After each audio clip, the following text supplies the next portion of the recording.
Bonjour YouTube et bienvenue dans cette nouvelle vacation du 18 novembre à 17 h. On va faire le point sur la course virtuelle puis sur la course réelle. Et donc du coup on passe tout de suite sur la course virtuelle où on est actuellement à 8 nœuds 6 dans un vent de 11 nœuds. On avance plutôt bien, pour l'instant, c'est plutôt cool.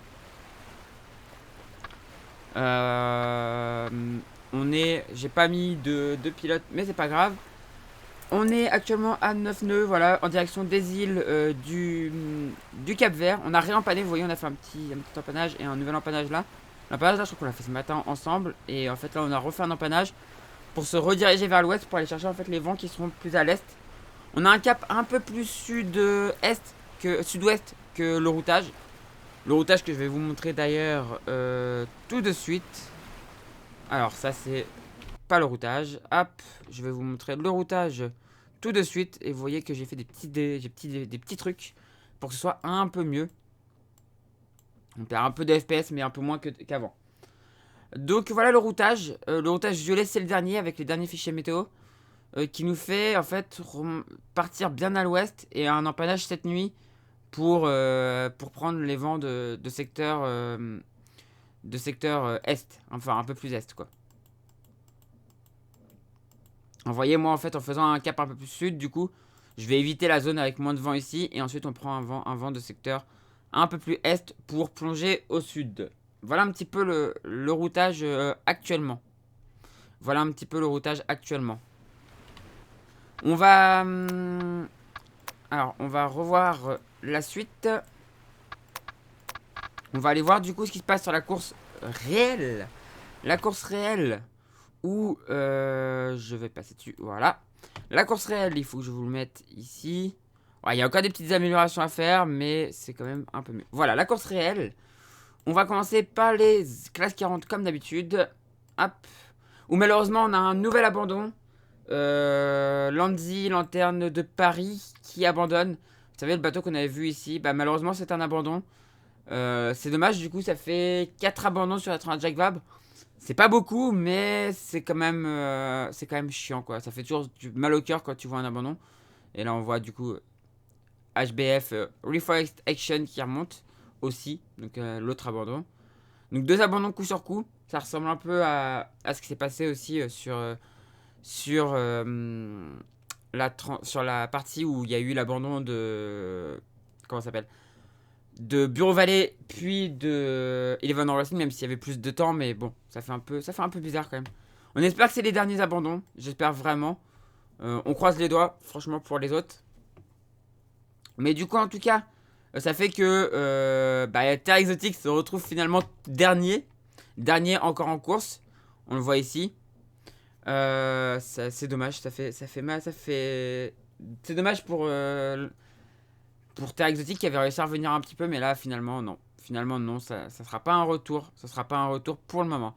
En tête de course des classes 40, nous retrouvons... Attention, nous retrouvons Volvo, suivi par Redman. C'est assez serré. On voit voilà deux bateaux qui vont se croiser. Redman et Volvo qui risquent de se croiser. Salle n'est plus très loin, ça devrait être passé dans la nuit. Donc ça va être cool. Après, c'est le début de la traversée atlantique. En troisième position, nous avons Eden Red, Banque du Léman 4ème, La Boulangère Bio 5ème, Project Rescue Ocean 6ème, Guidi 7ème, La Manche Évidence Nautique 8ème. C'est relativement loin. On a deux Normands à la suite parce que Croatia Full of Life est 9ème et Crédit Mutuel 10ème. On retrouve du coup la Mode Module Création 11ème et voilà. Ensuite, on va regarder les copains. Sifrigo, Sogestran, enfin les gens que je connais, est 13ème. Si je regarde par la suite, Vogue avec un Krone est toujours dans ces eaux-là et 26ème. Donc ça bouge pas pour lui. Et derrière, on va regarder notre cher Jean-Edouard Cricioche, qui est ici, groupe G2C La Martinique, qui est 36ème. Et qui envoie quelques messages sur son Facebook qui sont assez drôles. Parce que vous voyez, il est sur une stratégie très ouest en fait,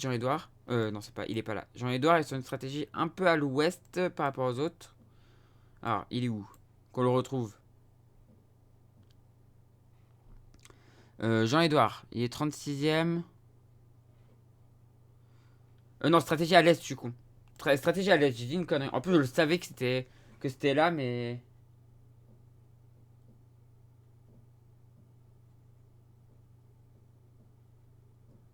Ah. Donc je savais que c'était stratégie est, mais pour l'instant, il perd encore un petit peu sur. Il perd encore un petit peu sur les premiers. Donc bon, c'est un peu chiant. Et il racontait, du coup, je peux vous le dire, il racontait sur son Facebook que c'est un peu, quand il reçoit les classements, là, c'est un peu comme quand t'es à l'école et que tu reçois le bulletin de notes et que tu sais que t'as fait des sales notes, quoi. T'as eu des sales notes et que ça va être mauvais. Bah là, il dit, c'est un peu pareil. T'essayes de te dire que ça va peut-être être bon, mais en fait, tu sais très bien que ça va pas être bon, quoi. Et là, bah, c'est pareil. Sa stratégie est pas très glorieuse, quoi. Mais en tout cas, voilà. Et du coup, le dernier bateau, du coup, Terre Exotique, qui est assez loin, qui est à 633 000 des leaders et qui barre assez souvent, puisqu'ils ont eu des petits soucis. On va passer aux IMOCA maintenant, où c'est Linkedot qui est en tête, mais ça revient derrière, ça revient fort derrière. Linkedot est en tête à 8 nœuds 5 et on voit Charal à 15 nœuds et Apivia à 14 nœuds 3. Donc, on est en train de revivre le même scénar. On revit quasiment, or, un peu moins violent quand même, mais on revit le même scénar qu'en 2019. C'est-à-dire que le premier qui rentre dans le potonard se fait arrêter, enfin pas arrêter, mais ralentir très fort. Et ceux derrière repassent et vont passer à côté et ça va être, c'est horrible. C'est horrible pour les premiers, hein. Le potonard est cauchemardesque. Cette fois-ci, il sourit à Jérémy Bayou, hein, cette fois-ci. Vu qu'il a 15 nœuds, 17 nœuds 5 sur 4 heures. Et derrière, 17 nœuds 7 pour Apivia. Apivia va un tout petit peu plus vite. Et ça, c'est une bonne nouvelle. Et c'est ultra serré. Regardez, Charal à 26,4. Apivia à 27 000. C'est ultra serré entre les deux premiers. C'est super passionnant. Initiative Cœur est presque relégué à 200 000. Et se faire prendre un petit peu par les bateaux de derrière. Ils sont dans le poteau noir, ça y est. Et derrière, c'est assez loin, hein, comme d'habitude, avec un groupe de Prismian Group à Nexence, même si ça a l'air de s'étaler un peu d'est en ouest. Derrière, on a Costume Lantana Paysage, avec qui s'est un peu séparé aussi de groupe Apicil. Là, on a toujours ce groupe-là un peu formé de l'Amicaline et de MACSF, qui reviennent, j'ai l'impression, un petit peu sur ceux de devant. Et là, après, on a plusieurs bateaux isolés, donc la compagnie du Ligility qui est isolée. Enfin, même s'il rejoint, il a l'air de rejoindre un peu groupe C1 for My Planet. Et sinon, Time for Ocean et les laboratoires de Biarritz à la bataille, proche des côtes. Là, ça va être super joli en vrai. Et Ebac, dernier, à la 20e position. 20e et dernière position. Chez les Ocean 50. Pas 20e, si, 20e. Ils sont 20 encore en course. Oui, c'est ça, ils sont encore 20 en course. Chez les Ocean 50.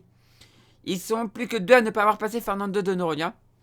On a Primonial en tête, suivi par Layton, qui a fait une remontada de folie. Coeso 3ème. Solidor en peloton qui se fait remonter doucement par les petits doudous. Donc ça resserre un peu, ça resserre un petit peu. Et donc bah en fait finalement chez les Ocean 50, la course n'est vraiment pas jouée. Ça va se jouer jusqu'à la fin. Ça va se jouer jusqu'à la fin. Ça va être super intéressant finalement. J'avais un peu peur mais ça peut encore se jouer jusqu'à la fin. Il va falloir éviter les zones sans vent qui se trouvent par ici. Enfin, ça va être passionnant. Derrière, on a les deux là qui vont arriver dans la nuit, je pense, à Fernando de Noronha et un peu plus tard pour Arkema 4. Chez les ultimes, le moment cruel est passé pour Sodebo qui a vu Gitana lui passer à côté en remontant alors que lui doit encore aller chercher la bouée au sud. Plus bas, donc Gitana est toujours en tête, hein, bien évidemment, à 34 nœuds 8, c'est la folie. Suivi par Banque Populaire à 32 nœuds. C'est pas mal aussi. Et SVR à 27 nœuds. Soit il y a moins de vent sur SVR, soit il y a un petit problème sur SVR. À voir. Enfin, Actual Ultime devrait passer dans les prochaines heures à Trindade. Il est actuellement à 861 000 du premier. Et Sodebo Ultime 3 est à 1355 000 des premiers. Très loin malheureusement à cause de son escale. Ça lui coûte cher mais bon voilà. L'objectif pour les ultimes maintenant, c'est de remonter vers cette petite île là. Sao Pedro et Sao Paulo. Alors je savais même pas qu'il y avait une île ici. Mais il y a une île. Donc je les crois sur parole, on ne voit pas. Et coucou coucou Kukabura. Kukabura qui a failli se bouffer une île ce matin. Je veux pas faire la balance. Mais Kukabura qui a failli se bouffer une île ce matin. Je veux pas faire la balance. Hein. J'ai tout vu. Je savais même pas qu'il y avait une île ici, mais voilà, on voit que. Il faut qu'ils viennent passer ici pour ensuite aller vers la Martinique. On va retourner du coup à la course virtuelle. Ça va pas marcher, voilà. Course virtuelle où tout se passe bien. À 9 nœuds 5 dans un vent de 11 nœuds 8. Tout va bien à bord. On file dans la bonne direction. Direction cap au sud-ouest. Alors qu'on a fait quelques heures au sud-est. Donc tout va bien. Voilà, bah YouTube, on va s'arrêter là-dessus. 11 minutes de stream, 11 minutes d'enregistrement, c'est très bien. Du coup YouTube, si ça vous plaît, on fait briller le pouce bleu. On n'hésite pas à s'abonner pour rien louper des prochaines vidéos. Et puis n'hésite pas aussi à venir sur Twitch, hein. Lien dans la description de la vidéo. Vous pouvez venir à 10h, à 17h ou à 20h30 pour les vacations. Voilà. Du coup YouTube, je vous fais des gros bisous. Je vous dis à la prochaine. Et ciao YouTube.